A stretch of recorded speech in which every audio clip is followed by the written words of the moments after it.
अस्सलामुअलैकुम वरहमतुल्लाहि वबरकातुहू। बिहार के बाद अब 12 राज्यों में एसआईआर का सिलसिला शुरू होने जा रहा है। 4 नवंबर से ये सिलसिला शुरू होगा और 4 दिसंबर 2025 तक ये चलेगा। आज 3 नवंबर हो गई है। कल से बीएलओ आपके इलाके में, आपके एरिए में आएंगे और आपको एक फॉर्म देंगे। वो फॉर्म आपको फिल करके देना है। बीएलओ आपके घर तकरीबन 3 बार आ सकते हैं। अब मैं कुछ ज़रूरी बातें हैं इस सिलसिले में जो अपने तमाम मुसलमानों से कहना चाहता हूँ। मेरे कांटेक्ट में जितने भी लॉयर्स हैं और औरंगाबाद हाई कोर्ट के सीनियर लॉयर हैं जनाब खिज़र पटेल साहब, उन्होंने बहुत सारी बातें मुझे बताई।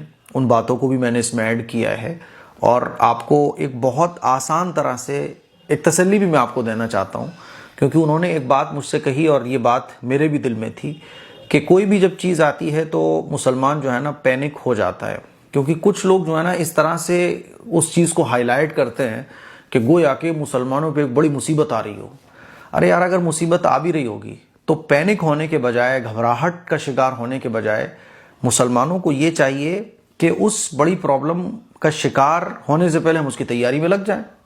क्योंकि मुसलमान पैनिक नहीं होता, घबराहट में मुब्तला नहीं होता। वो उस परेशानी को देखकर ये सोचता है कि इस परेशानी से मुझे बचना कैसे है।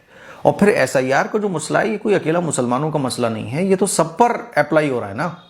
क्योंकि चुनाव आयोग का ये कहना है कि बहुत सारे जाली वोट्स बन गए हैं और बहुत सारे डुप्लीकेट्स वोट बन गए हैं। जो लोग मर चुके हैं उनका भी वोट अभी तक मौजूद है और 2004 के बाद से एसआईआर हुआ भी नहीं है। तो एसआईआर मतलब ये छलनी का काम करेगा कि जितने भी गैर ज़रूरी वोटर्स हैं वो छन जाएंगे और असल जो वोटर्स हैं वो बाकी रह जाएंगे। ठीक है, आप इस पर अपनी राय दे सकते हैं कि ऐसा हो रहा है, वैसा हो रहा है, दुनिया भर की बातें की जा सकती हैं, लेकिन वो एक अलग मसला है। मैं जो बात बोलना चाह रहा हूं वो ये कि अब तो हो ही रहा है ना, तो अब इसका हल क्या है? पैनिक ना हुआ जाए।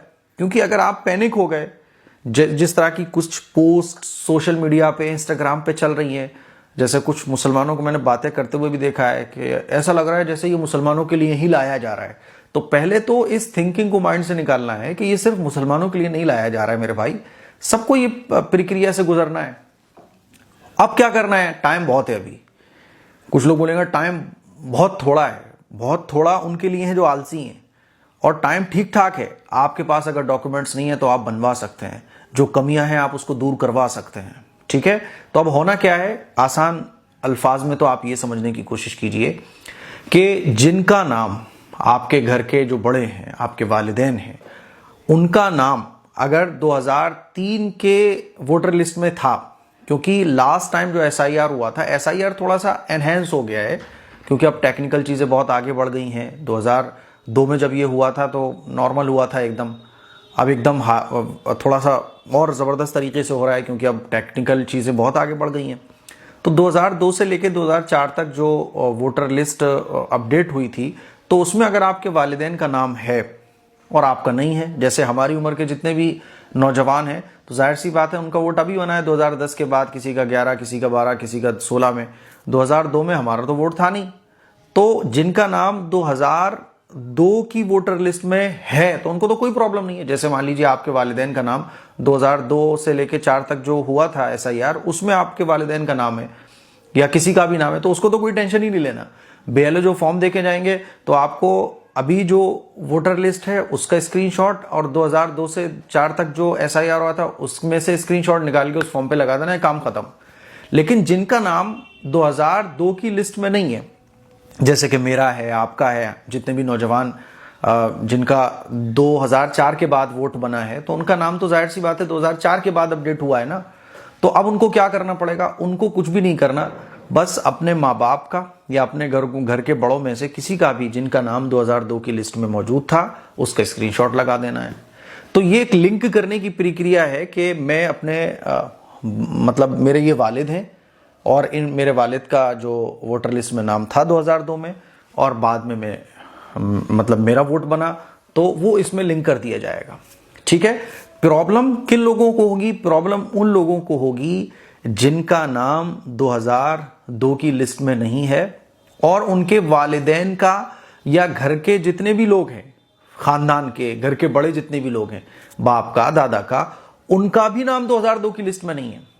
सपोज कीजिए कि मेरा नाम 2002 की लिस्ट में नहीं है, मेरे माँ बाप का भी नाम 2002 की लिस्ट में नहीं है, और मेरे बाप दादा दादी का भी नाम 2002 की लिस्ट में नहीं है। अब मेरे लिए जो डॉक्यूमेंट्स हैं तकरीबन 11-12, उन डॉक्यूमेंट्स में से कुछ डॉक्यूमेंट्स मुझे शो कराना पड़ेंगे। वो डॉक्यूमेंट्स क्या क्या हैं, पूरी लिस्ट आप लोग देख सकते हैं, अपने BLO से पता कर सकते हैं।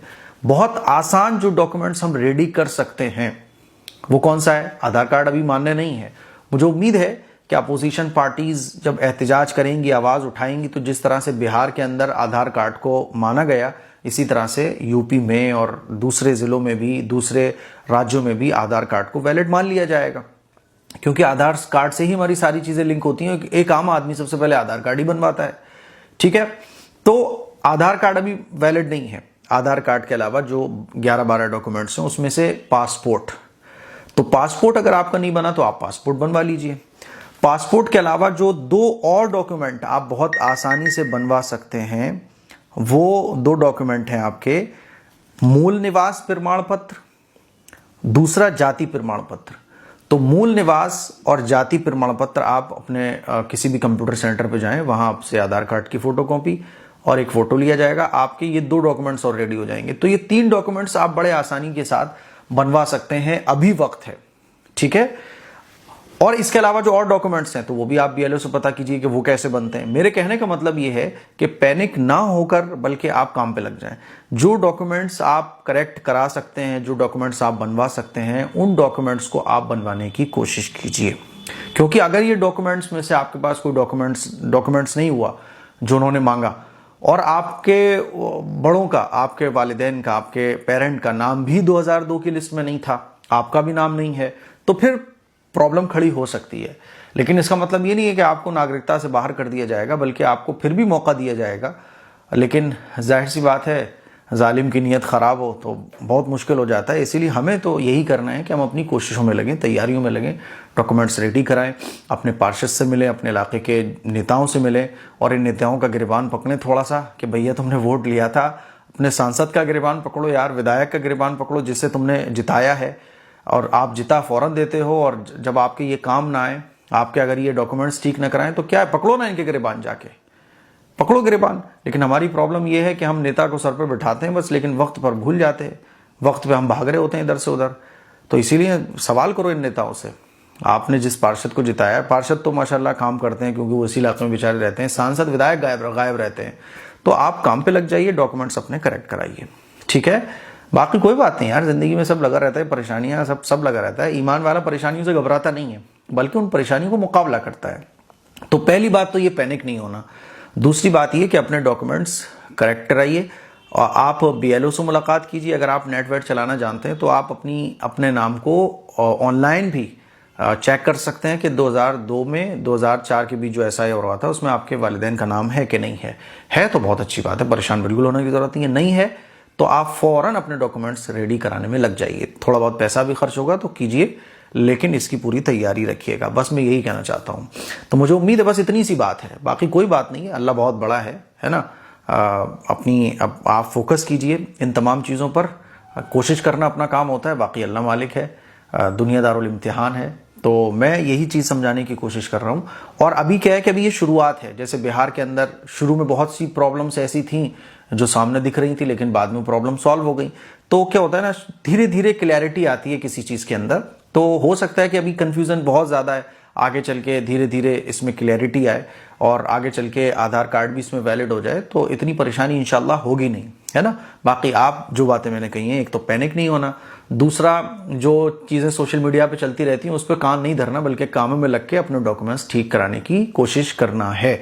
अगर आपके पास इन जो 11-12 डॉक्यूमेंट्स है, इसमें से आपका नाम है भी 2002-04 में, तब भी आप अपने डॉक्यूमेंट्स रेडी करा लो। हमारे डॉक्यूमेंट्स में बहुत कमियां होती हैं, नाम ठीक नहीं है, एक में अलग नाम है, दूसरे में अलग नाम है, हम ठीक ही नहीं कराते हैं। जैसे जिंदगी चल रही होती है, चलती रहती है। इसीलिए अपने डॉक्यूमेंट्स को कम से कम इस बहाने करेक्ट कराइए। नाम हो तब भी आप जितने डॉक्यूमेंट्स बनवा सकते हो गवर्नमेंट के, वो बनवाने की कोशिश कीजिए। पासपोर्ट की पहली फिक्र कीजिए, पासपोर्ट बन जाए तो बहुत अच्छी बात है, उसके बाद ये डॉक्यूमेंट्स भी बनवा कर रखिएगा। मुझे उम्मीद है मेरी ये चंद बातें आपको समझ आ गई होंगी। इस क्लिप को शेयर करें। अस्सलाम वालेकुम वरहमतुल्लाहि वबरकातुहू।